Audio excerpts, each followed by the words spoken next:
Tonight, a single announcement allegedly changed the future for millions of seniors, and if you misunderstand what just happened, it could cost you far more than a driver's license.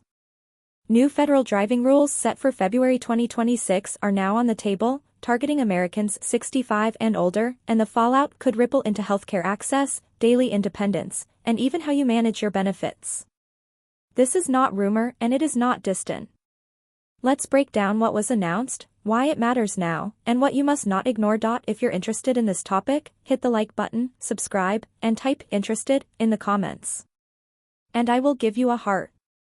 What was announced today matters far more than most headlines are letting on, because this is not just about driving tests or renewal paperwork, it is about how the federal government allegedly plans to redefine independence for Americans once they cross a certain age, and that is why seniors need clarity right now, not noise or panic.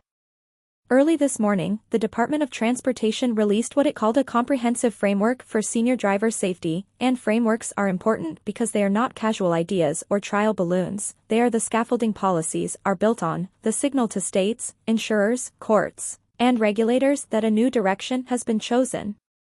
This framework sets the stage for changes scheduled to begin in February 2026, and while nothing happens overnight, pretending this is distant would be a mistake, because states begin aligning long before the public feels the impact. The announcement outlines 4 core changes, and each one alone might sound reasonable to someone skimming a headline, but together they represent the most sweeping shift in senior driving rules in decades. The first is mandatory cognitive screening starting at age 65 for license renewal, and this is where many seniors misunderstand the issue, because this is not a simple eye chart or a quick reaction check, it is a structured assessment allegedly designed to measure memory, processing speed, reaction time, and decision-making, all areas where scoring can be subjective and thresholds can quietly change over time. Once a system like that exists, it rarely stays narrow, and that is why advocacy groups reacted immediately. The second change is shortened renewal periods based strictly on age, meaning drivers aged 65 to 74 would renew every 4 years instead of 8, and drivers 75 and older every 2 years, regardless of health, driving history, or actual ability. More renewals mean more testing, more fees, more appointments, and more opportunities for denial, and that has real financial and emotional costs for seniors living on fixed incomes. The third change is mandatory road testing for anyone over 70 involved in any at-fault accident, no matter how minor, which means a low-speed parking lot incident could trigger a full road exam simply because of age, not because of demonstrated impairment. The fourth change involves expanded physician reporting requirements, which would encourage or require doctors to notify the DMV if they believe a patient may pose a driving risk, a phrase so broad that it places doctors in an enforcement role and risks changing how honest seniors feel they can be during medical visits. These 4 elements together are what triggered immediate outrage from senior advocacy groups, because they move the starting point from behavior to age, and that distinction is everything. A healthy 65-year-old with a perfect record would face automatic scrutiny, while a 64-year-old with documented impairments would not, and that is the age-based inconsistency at the heart of the legal challenge. Within hours, organizations like AARP activated legal teams, not policy teams, not lobbyists, but constitutional lawyers, which tells you how seriously this is being taken behind the scenes. These were not symbolic objections, they were targeted legal challenges alleging age discrimination and overreach, and they were filed quickly to prevent the framework from quietly hardening into accepted practice. Senior organizations across all 50 states began coordinated responses, phone banks, emails, and preparations for public and legal pressure, because once states start aligning with a federal framework, reversing course becomes far more difficult. Transportation analysts noted that the DOT allegedly acted before advocacy groups could mount a preemptive challenge, releasing the framework in a way designed to seize narrative control and frame the issue as inevitable safety reform rather than a policy choice. The safety argument sounds compelling, but it matters how it is applied, and advocates did not deny that unsafe drivers should be addressed, they challenged the assumption that age itself is the appropriate trigger. They pointed out that accident data is complex, that seniors are involved in fewer total accidents than younger drivers, and that severity outcomes often reflect fragility rather than recklessness, a nuance lost in broad policy strokes. Another layer seniors need to understand is that while states issue driver's licenses, the federal government controls funding and standards, and when Washington releases a framework like this, states face financial and legal pressure to comply even if they publicly resist. That is why this is not just a federal issue or a state issue, it is both, and it is why seniors in every state are affected even though implementation details will vary. There is also a financial dimension that deserves attention, because shortened renewal cycles and expanded testing generate revenue, billions in fees over time, collected by states and private testing vendors, and once that revenue stream exists, it creates institutional inertia that makes rollback difficult. Insurance companies have lobbied for stricter senior driving rules for years, funding studies and supporting policies that increase data collection and risk segmentation, and while officials rarely say this out loud, following the money helps explain why this issue resurfaced now. The timing is also politically sensitive, coming just before major elections, when seniors represent the most reliable voting bloc in the country, and that miscalculation may be why the response was so swift and unified. Advocacy groups did not wait to negotiate, they moved immediately to block, challenge, and expose what they view as strategic overreach, allegedly designed to set an extreme baseline so that watered-down restrictions later appear reasonable by comparison. Medical associations have begun questioning the scientific validity of the cognitive tests proposed, and civil liberties groups are raising concerns about precedent, because if age-based screening becomes normalized in driving, it opens the door to similar logic in other areas of life. Seniors watching this should understand that no one is taking licenses tomorrow, but they should also understand that frameworks are where outcomes are decided long before enforcement begins. This is not about denying safety, it is about proportionality, fairness, and whether independence should be limited by age alone rather than individual ability. For seniors who rely on driving for groceries, medical care, social connection, and basic dignity, especially in rural areas without public transportation, losing a license is not an inconvenience, it is isolation, and isolation has real health and financial consequences. That is why this announcement landed so heavily and why it cannot be dismissed as routine. The DOT may have believed seniors would accept incremental restrictions quietly, but today proved that assumption wrong. Seniors are organized, advocacy groups are well-resourced, and the political climate is increasingly skeptical of one-size-fits-all regulation. This first phase is about understanding what was announced and why the reaction was immediate, because without that understanding, it is easy to either panic unnecessarily or tune out completely, and both responses weaken your position. What happens next will depend on legal challenges, congressional pressure, and state responses, but the foundation of this fight is already set. Seniors are not opposing safety, they are opposing age as a blunt instrument, and that distinction is what will shape every argument, hearing, and court filing moving forward. To understand why this announcement happened now and why it landed with such force, you have to step back and look at what the Department of Transportation is allegedly trying to solve and why seniors are being pulled into the center of that solution. Because this was not a random safety update and it was not triggered by a single incident or headline-grabbing crash. For years, federal transportation officials have been under pressure from multiple directions at once, safety advocates demanding measurable reductions in traffic fatalities, insurers pushing for tighter risk controls, and federal planners frustrated by the patchwork of state-level driving rules that make national statistics hard to manage. Seniors became the focus not because they are the most dangerous drivers, but because they are the easiest group to regulate uniformly using age as a proxy, and that is a crucial distinction most coverage skips over. From a bureaucratic standpoint, age is simple, measurable, and defensible on paper, even when the real-world data is more complicated. That simplicity is exactly why advocacy groups are alarmed, because simple rules often produce unfair outcomes when applied to diverse populations. The DOT has allegedly been moving toward this framework for more than a year, but instead of rolling it out gradually, they went quiet, which in Washington usually signals that internal alignment has been reached and resistance is expected. Closed-door meetings, quiet consultations with medical associations, polling around public tolerance for senior driving limits, and the withdrawal of earlier, softer proposals all pointed to a strategy shift, from persuasion to assertion. When agencies believe they have enough institutional support, they stop testing ideas publicly and move straight to frameworks. That is what happened here.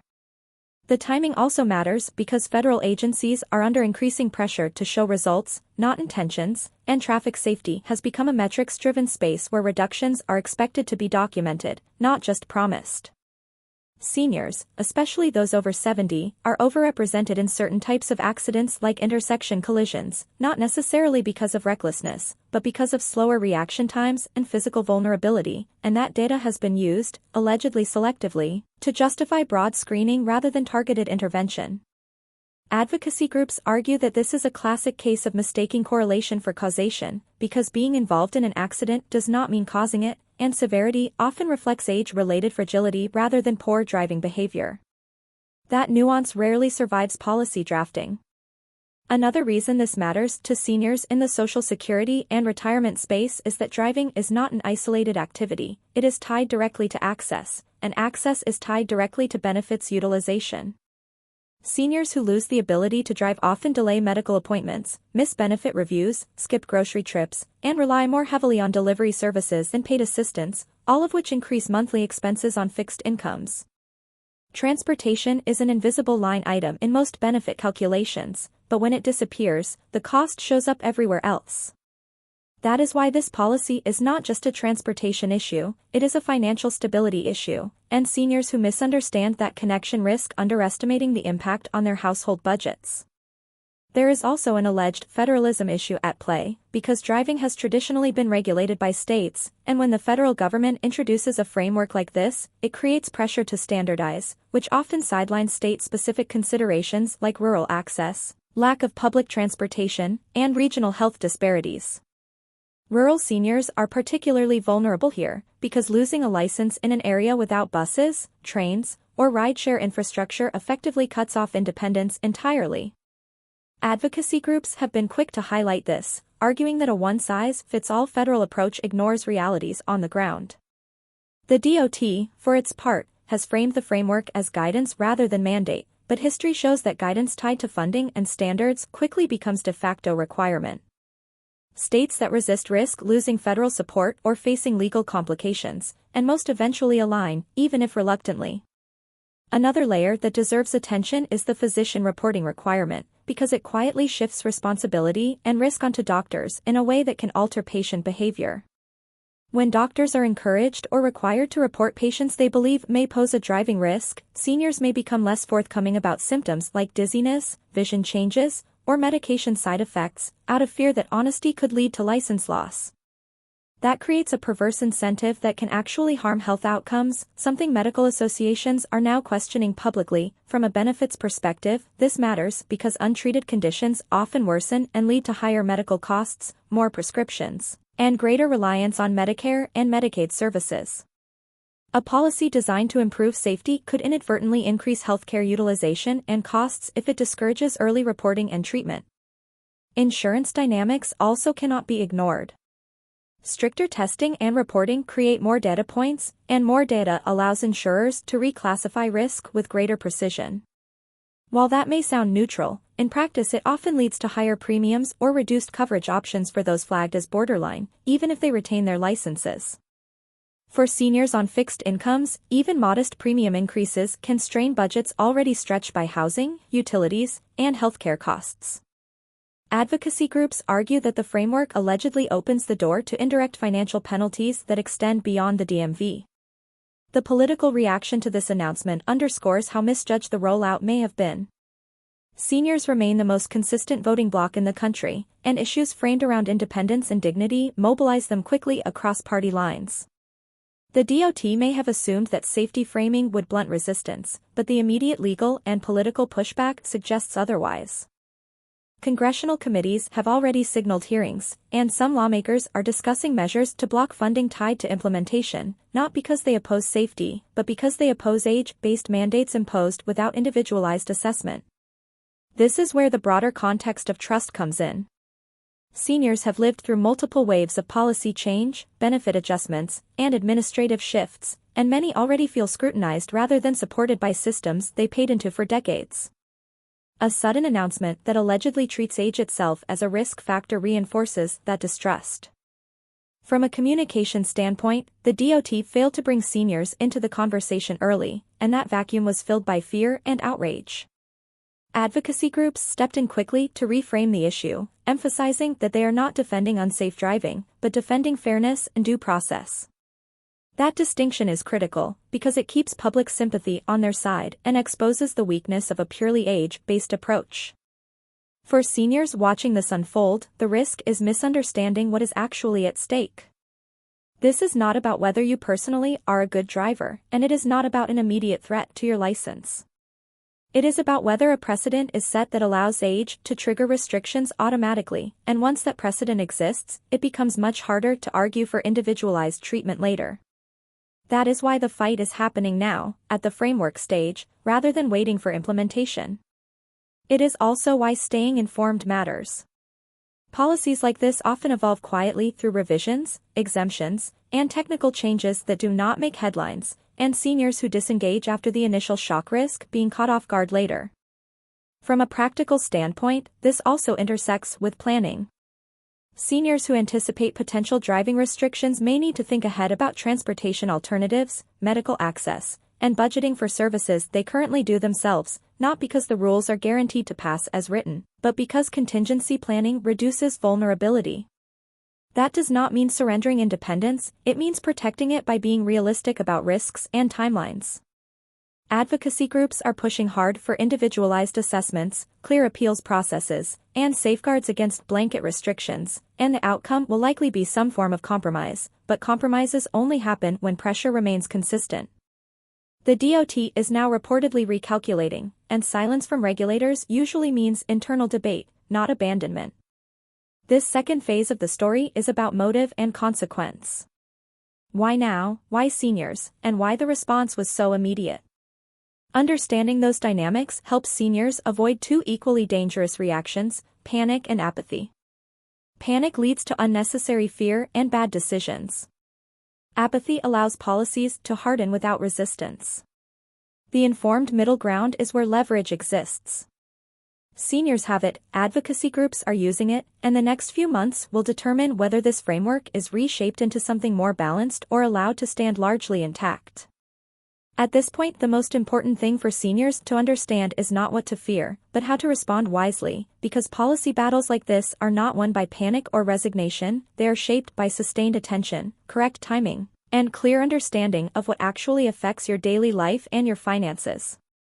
Nothing in this framework takes effect tomorrow, next month, or even this year, and no one is showing up to revoke licenses based on today's announcement, but that does not mean this is harmless or theoretical, because frameworks are where outcomes are decided long before enforcement begins.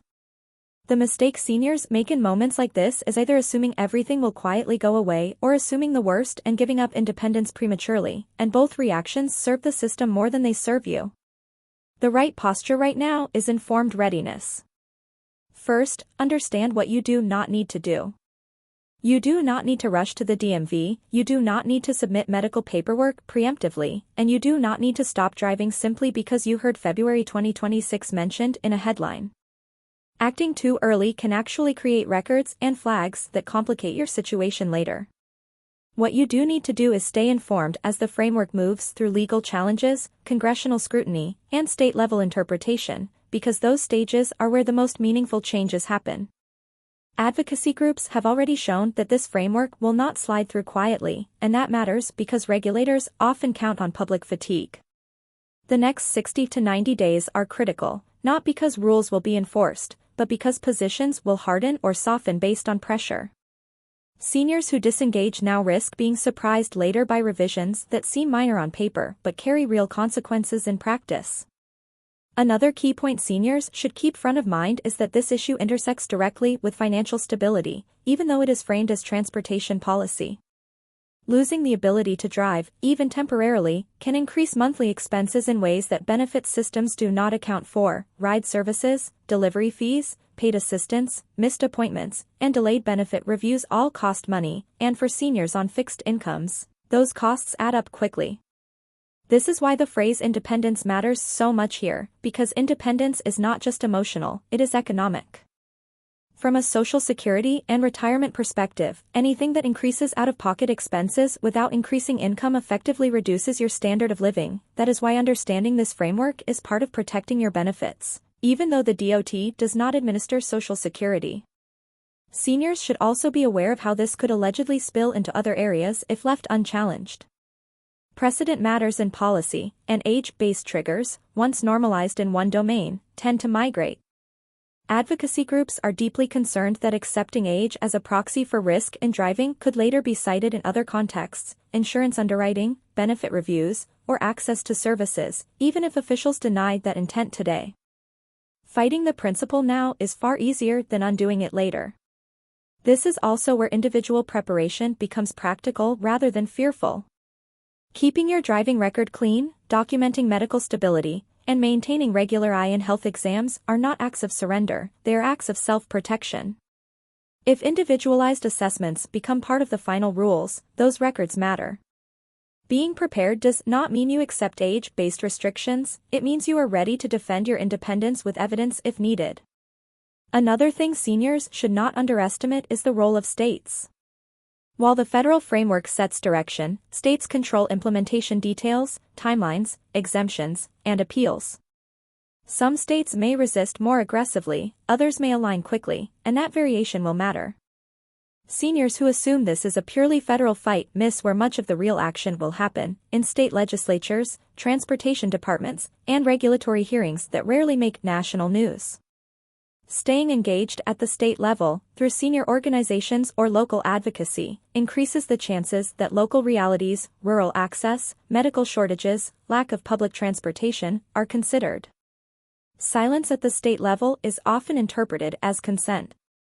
Another critical element is the physician reporting rule, because this is where unintended consequences can quietly reshape behavior. Seniors need to understand that honest communication with doctors remains essential, and fear should not drive people to hide symptoms or concerns. At the same time, advocacy groups are pushing for clear standards and protections so doctors are not forced into vague reporting roles that damage trust.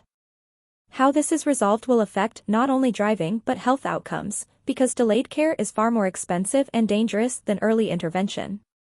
Seniors should pay attention to how medical associations respond, because their support or opposition carries weight in shaping final rules. From a political standpoint, the response so far has already changed the trajectory. Congressional hearings, funding threats, and public statements signal that this framework will not move forward untouched. That does not guarantee victory for seniors, but it does mean compromise is likely. Compromises often include higher age thresholds, exemptions based on driving history, opt-in assessments rather than automatic screening, or stronger appeals processes. Those outcomes only materialize if pressure continues. The DOT's current quiet should not be mistaken for retreat. Silence in Washington usually means recalculation, not surrender. This is where staying subscribed to reliable updates matters, not because something dramatic happens every day, but because the most important changes often happen quietly, through revisions, guidance memos, or state-level adoption that does not make headlines. Missing those details is how seniors get blindsided later. It is also important to talk honestly about emotional reactions. For many seniors, the idea of being told they may not be able to drive feels like an attack on dignity, especially after decades of working, paying taxes, and raising families. That feeling is valid. But dignity is also protected by clarity and strategy. Reacting emotionally without understanding the process can lead to decisions that reduce independence faster than any regulation would. The goal is not to ignore the threat, but to meet it with calm awareness. This fight is not about denying that unsafe drivers exist, it is about insisting that safety be assessed individually rather than assumed by age. That principle resonates broadly, which is why advocacy groups have gained traction so quickly.